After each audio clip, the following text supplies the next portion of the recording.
अस्सलाम वालेकुम YouTube family, क्या हाल है, कैसे हैं सब।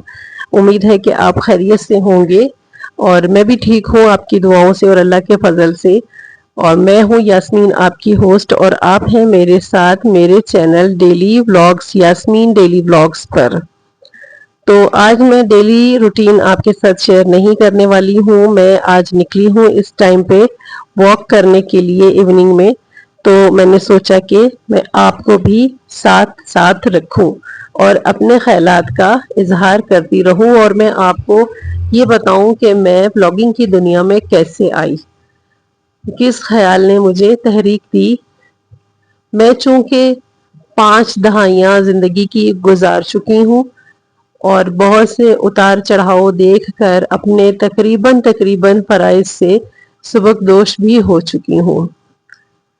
तो काफी कुछ ऐसा था जो मैं करना चाहती थी, जो मैं बोलना चाहती थी और मैं नहीं बोल पाई, नहीं कर पाई वक्त के साथ। तो फिर मैंने अपनी तवानाइयों को यकजा किया और मैंने सोचा कि मैं कोई एक प्लेटफॉर्म चुनूं जिस पे मैं बातचीत करूं और वो जो मैं नहीं कर पाई वो मैं अब करूं। तो इसके लिए बहुत से लोग मेरी इंस्पिरेशन बने, जिनमें से एक जावेद चौधरी साहब भी हैं। जावेद चौधरी साहब को मैं टेलीविजन पे देखती थी। ये उस वक्त की बात है जब यूट्यूब नहीं आया था, फेसबुक भी नहीं आई थी। मैं चूंकि खुद पॉलिटिकल साइंस की स्टूडेंट हूँ, तो पॉलिटिकल इश्यूज और करंट अफेयर्स के साथ मेरी दिलचस्पी बहुत ज्यादा रही है, जो कि आज भी है। और जावेद चौधरी साहब का एक मुनफरिद स्टाइल है जो मेरे साथ साथ तकरीबन आप सबको भी पसंद होगा। तो ये उनकी जो बातचीत का अंदाज था, तो वो मुझे यहाँ तक लेकर आया। मैंने सोचा कि जब मैं कोई अपना प्लेटफॉर्म बनाऊंगी बोलने के लिए, तो मैं यकीनन पॉलिटिकल इश्यूज और करंट अफेयर्स पर भी बात किया करूंगी। दूसरी इंस्पिरेशन मेरी थी, जब फेसबुक आया तो मैंने फेसबुक पे एक खातून देखी, बहुत ही स्वीट, बहुत ही सॉफ्टली बोलने वाली, बहुत ही डिसेंट सी। उनका नाम था सीमी और आज वो यूट्यूब पे हैं। उनके चैनल का नाम है दिल की बात सीमी के साथ। आप उनको जरूर सब्सक्राइब कीजिएगा, बहुत कमाल की बातचीत करती हैं। ये मेरी इंस्पिरेशन थी। और फिर उसके बाद तीसरी इंस्पिरेशन मेरी थी, कभी कभी इंसान अपने छोटों से भी सीखता है, तो वो तीसरी शख्सियत थी सितारा यासीन। सितारा यासीन देखने में बहुत छोटी है और एक गरीब तबके से भी ताल्लुक रखती थी, लेकिन इस लड़की से मैंने बहुत सीखा है, क्योंकि मैंने देखा है कि जब वो एक किसी फील्ड में आ गई और उसके रास्ते में जितनी भी रुकावटें आई वो उनको तय करती गई, वो उनको कदमों तले रोनती चली गई और आगे बढ़ती चली गई। उसके ऑडियंस उसके हेटर्स भी बने, उसके रिश्तेदार उसके हेटर्स बने, रिश्तेदारों ने अपनी चालें चली, दुनिया ने अपनी चालें चली, वक्त ने अपनी चालें चली, लेकिन वो लड़की खामोशी और सब्र के साथ अपना सफर तय करती रही।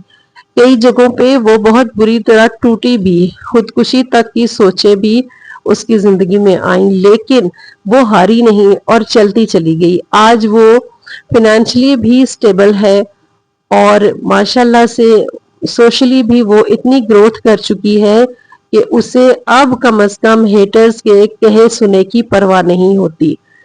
तो ये चीज भी मुझे बहुत ज्यादा अच्छी लगी कि देखिए, हम जो जिंदगी से हारे बैठे हैं, हम क्यों नहीं दोबारा से उठते और हमारी जिंदगी में भी जो हेटर्स हैं हम उनको परे रखें, उनकी बातों को बिल्कुल भी तवज्जो ना दें और अपने वो जिंदगी जिए जो हम नहीं जी पाए। तो मैंने भी फिर दोबारा से अपना सफर शुरू किया और मुझे उम्मीद है कि मैं ये जो जिंदगी एक छोड़ आई थी पीछे, उसको मैं दोबारा से जी पाऊंगी और जी लूंगी। उसके लिए मुझे आप सबका साथ चाहिए, क्योंकि मैं अपने फॉर्म में कंप्लीट हूँ। मैंने अपने ख्यालात, अपने जज्बात, अपने मामलात, जो कुछ मुझ पे बीती वो मैं उस पे मैंने काबू पा लिया है और मैं اب دوبارہ سے وہ اسٹرگل کرنا چاہتی ہوں کہ جو میں نہیں کر پائی، وہ کام کرنا جو میں نہیں کر پائی وقت کے ساتھ یا کسی کے رکاوٹوں کی وجہ سے، میں چاہتی ہوں کہ میں وہ کام اب دوبارہ سے کروں۔ الحمدللہ تعلیم ہے، تجربہ ہے، سب کچھ ہے، اور میں چاہتی ہوں کہ اب میں دوسروں کے لیے انسپریشن بنوں کہ دیکھیے کہ اگر میں نہیں ہمت ہاری اور میں دوبارہ سے وہ سب کرنے والی ہوں اور وہ سب کچھ کرنا چاہتی ہوں جو میں نہیں کر پائی، تو مجھے امید ہے کہ بہت سے لوگ اس میں میرا ساتھ دیں گے، کیونکہ میری طرح بہت سے لوگوں نے ہمت ہار رکھی ہوگی۔ تو چلیے اس سفر میں میرے ساتھ ساتھ رہیے گا اور دعا گو بھی رہیے گا کہ میں کامیاب ہو جاؤں، اور میں آپ سب سے کامیابی کی دعاؤں کی مسلسل استدعا کرتی رہوں گی۔ یہاں پہ یہ سینریز آپ دیکھ رہے ہوں گے، دیکھنے میں یہ بالکل مصنوعی سی لگ رہی ہیں، ایسا لگتا ہے یہ کینوس پہ بنی ہوئی ہیں، لیکن یہ یقین کیجئے کہ اتنی خوبصورت قدرت کے نظارے ہیں، دل کو چھو لینے والے۔ تو ایسا اللہ نے تو اپنے قدرت سے زمین، آسمان، کائنات بہت خوبصورت بنائے تھے، لیکن ہم نے اسے کچھ آلودہ کر دیا ہے اپنی غلطیوں، کوتاہیوں اور گناہوں سے۔ تو یہ بھی ایک چیز ہے کہ ہمیں اللہ سے معافی مانگنی چاہیے اور اپنے رب کو راضی رکھنا چاہیے، راضی کرنا پڑے گا، ورنہ حالات ایسے ہیں کہ مشکل لگتا ہے کہ ہم کیسے یہ زندگی کا سفر جاری رکھ پائیں گے۔ آج رات کو بھی زلزلہ آیا ہے اور راولپنڈی، اسلام آباد اور مری کے علاقوں میں لوگ خوفزدہ ہو کے گھروں سے نکل آئے ہیں، لیکن گھروں سے نکل آنے سے ہم کون سا بچ جائیں گے؟ جب اللہ غضب میں آتا ہے تو پچھلی قوموں کا اس نے زمین کو تہس نہس کر دیا، اس کے لیے یہ زمین جو اس نے بنا رکھی ہے اس کو الٹا دینا، پٹخ دینا کوئی مشکل نہیں ہے۔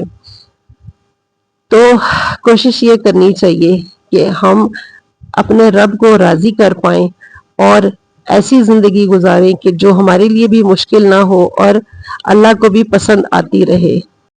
تو جی جہاں بہت سی غم کی خبریں آتی ہیں، وہاں پہ ہم علی پور اسلام آباد والوں کے لیے ایک اچھی خبر بھی یہ ہے کہ مریم نواز صاحبہ نے جو میٹرو بس چلائی ہے اس کا سفر اب علی پور کی طرف بھی ہوگا، جو کہ ایک بہت ہی خوش آئند چیز ہے، اور علاقے کے بہت سے مسائل کا خاتمہ بھی اس طرح ہو سکتا ہے کہ ہم جو گاڑی والوں کے ساتھ روز کی بک بک چھک چھک چلتی تھی وہ ختم ہو جائے گی۔ چلیے اللہ حافظ۔